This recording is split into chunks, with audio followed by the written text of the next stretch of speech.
take a deep breath in. And as you breathe in, just imagine breathing in a resourceful feeling of relaxation. And as you exhale, just allow feelings of any worry, stress, or tension to leave your body in your outward breath.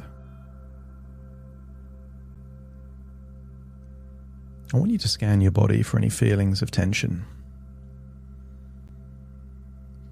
The places where tension can exist could be the eyelids, the forehead, the jaw, the neck, the shoulders, sometimes the fingers, or even just the way that legs are positioned. So as you breathe in and breathe out, just make a decision. The right here and right now, that tension is not needed. As you breathe in and breathe out, I want you to imagine that. Imagine if your head was almost light and weightless like a helium balloon. And maybe you could imagine a bright red helium balloon being held on a string by a child. Just see that helium balloon float, maybe wave from side to side, and start to imagine what it would be like if the head on your neck was just light and free like that helium balloon. And notice that by thinking of your head in that way, a lot of that tension in your neck and your shoulders is no longer needed. Your head is almost feeling like it's just floating by itself.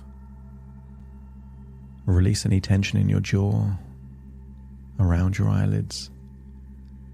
And as you breathe in and breathe out, just allow any excess tension to leave your body in your outward breath.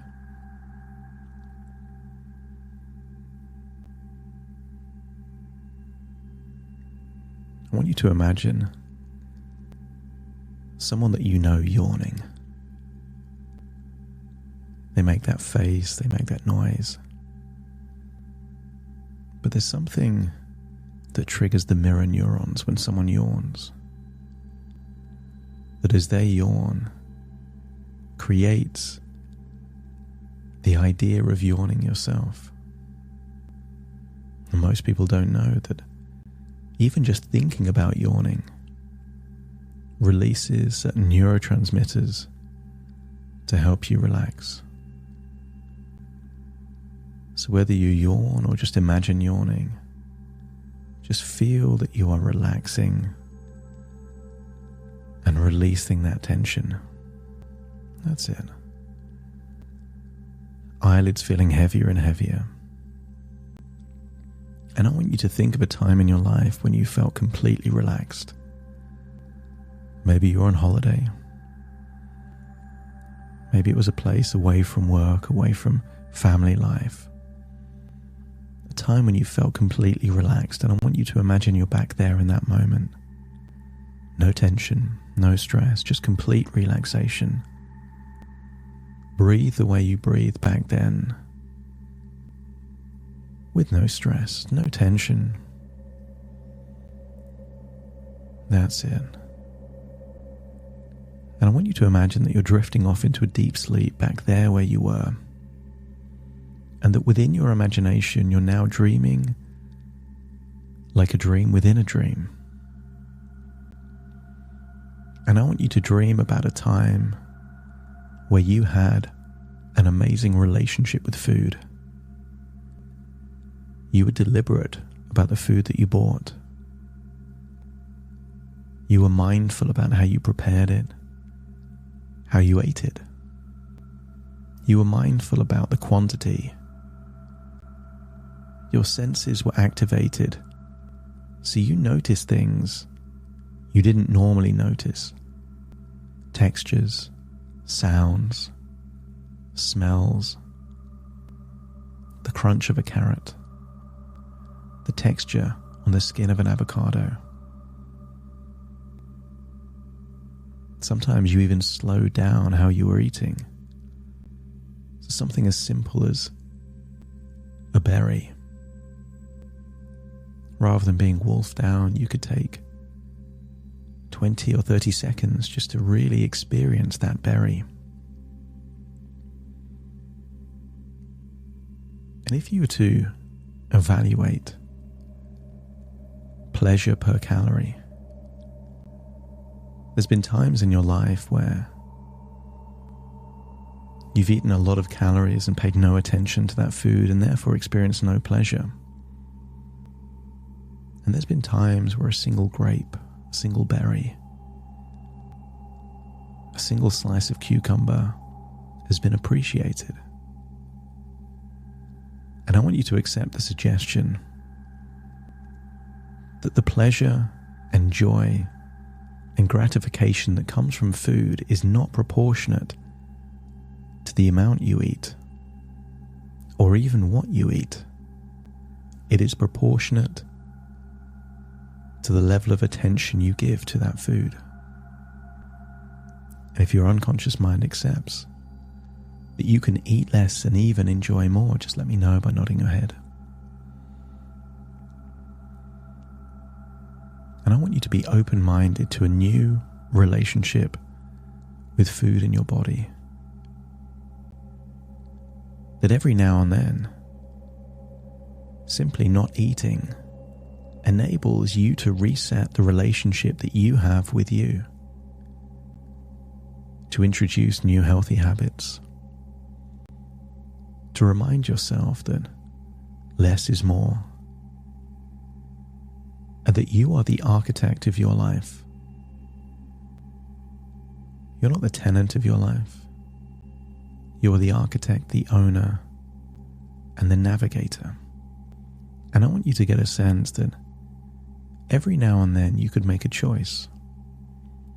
A choice to do something you do every night, but do it for longer. Because when you sleep, you are fasting. That's why breakfast is called that. You are breaking the fast that you naturally experience when you sleep. So you have thousands of days of experience in fasting.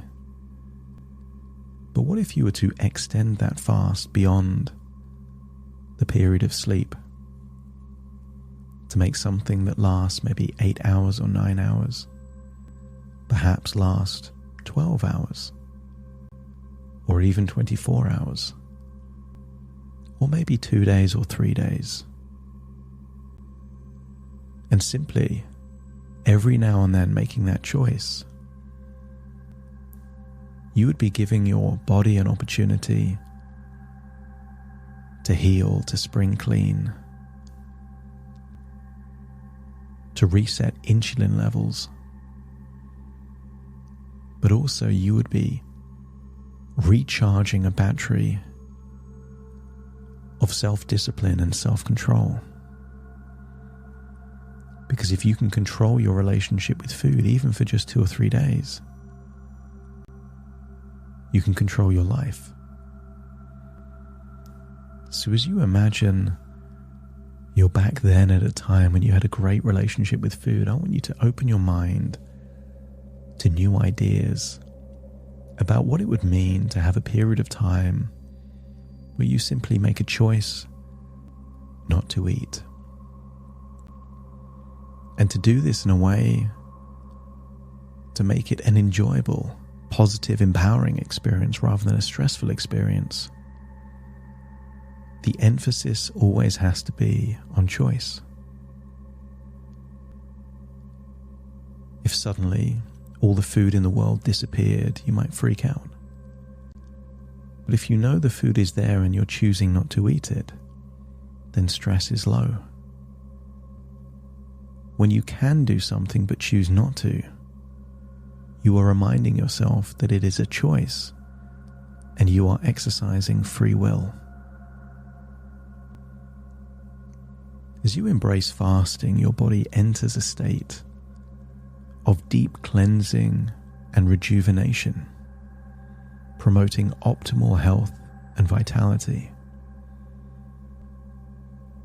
You wouldn't dream of having a home that every now and then you don't deeply clean. But when was the last time you gave 2 or 3 days to your body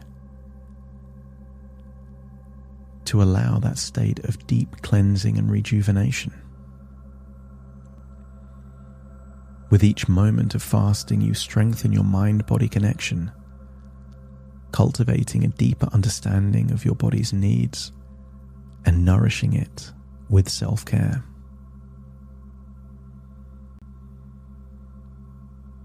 Fasting is not a punishment.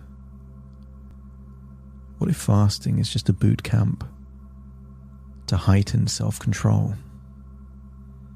That each and every time you fast, you're training your brain to develop and get stronger in that power of self-control, empowering you to make conscious choices that support your overall well-being.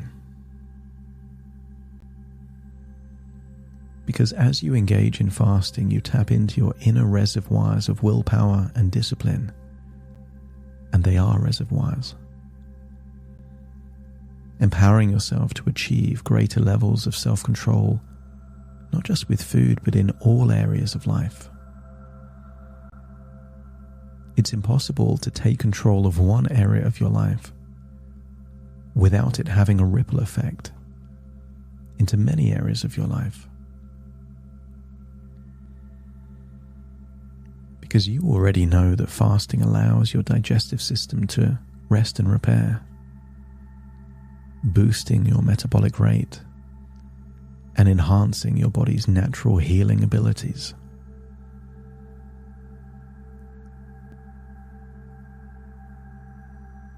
With each fasting experience, you gain a profound sense of accomplishment and inner strength, knowing that you are taking proactive steps towards optimal health.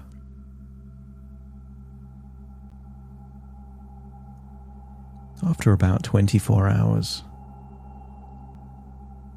your body starts entering a stage known as autophagy, an opportunity for cellular regeneration, spring cleaning the dead cells, giving your body the ability to heal itself from the inside. Each moment of fasting allows your body to release stored toxins, creating space for renewed energy and vitality to flow through you. Maybe you can think of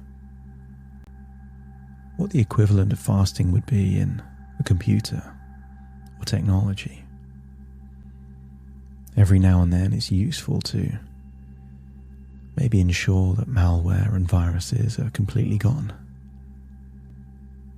And maybe it doesn't need to happen every hour of the day, but every now and then it's useful. But what if the main benefit is creating a heightened sense of mindfulness, helping you to develop a deeper appreciation for the nourishment and sustenance you provide for your body?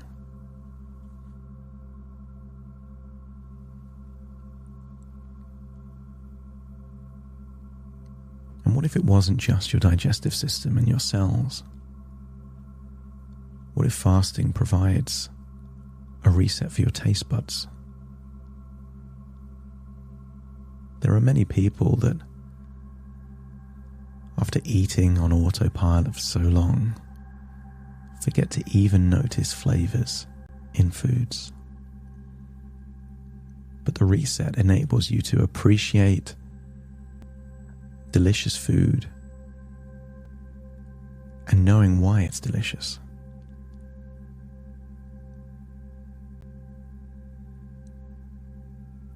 I want you to imagine that certain foods are like turning up the brightness on your TV screen.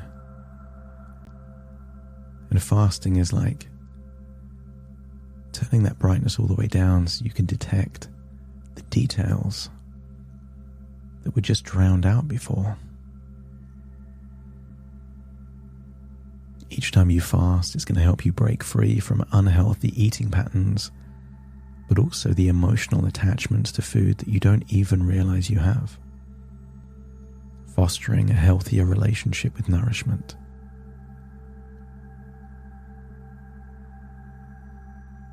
Many people have heard of insulin but don't know how it is a gateway to turn excess calories into stored energy. But whenever you fast, you're training your body to realize that it has stored energy in the body fat cells. That state of ketosis is simply storing body fat in reverse.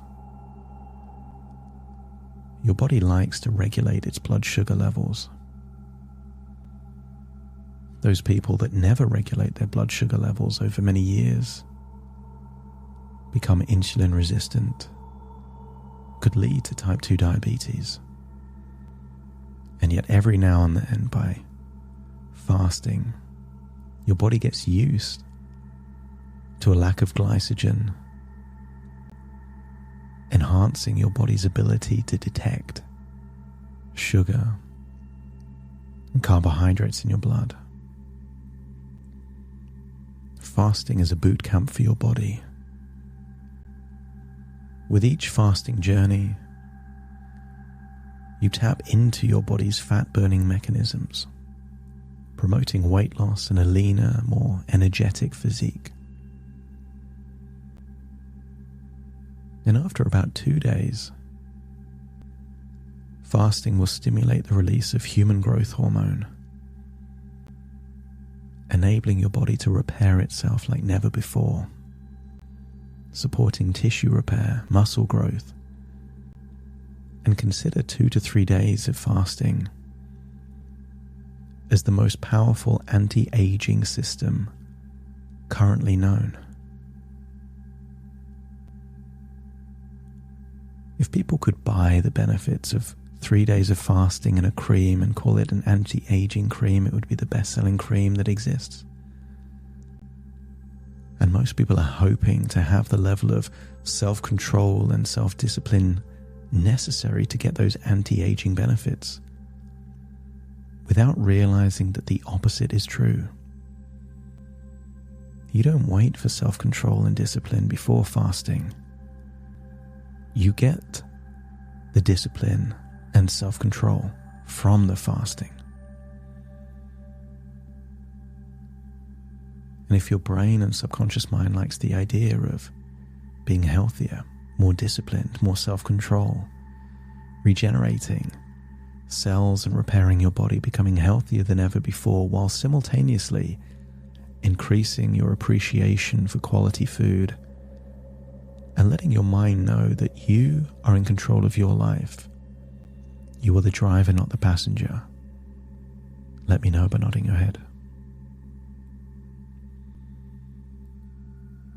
I want you to set an intention of when you will do your next fast, to make that agreement with yourself. It needs a start time and an end time. And I would recommend that a start time is after lunch on one particular day. You've had food, and although you might start to get hungry in the evening time, you can miss one meal. But by missing one meal before you sleep, by the time you awake, your body is already releasing ketones so that your craving for food is already lower. By the time lunchtime comes around, already 24 hours of fasting have already passed and your body is starting to spring clean itself. And by knowing that your body is repairing itself from the inside means that you can miss 1 or 2 more meals. And when you sleep that second night, you will go to sleep hungry but wake up without hunger. Because all through your night, your body has discovered all that secret energy you were already holding in your body. And once it's found that hibernation, fuel, it doesn't need fuel from food. by the time 48 hours have passed, you've already passed the halfway point, and therefore it's just missing 2 or 3 more meals. And you can start thinking of that delicious, healthy meal you will have to break your fast, maybe on that 3rd day. By knowing when the fast ends, by knowing what you will eat when it finishes, there is no scarcity. You just increase your desire to eat healthy foods to break your fast, but not heavy foods, not a big meal. Just a healthy portion of high water content foods, maybe a salad or fruits that digest easily but filled with powerful nutrients to continue your rejuvenation journey. And when you've completed your first fast, you have evidence that you can do it again. And whenever you feel like you want to be healthier, have more discipline, more self-control, or want to prevent yourself getting sick,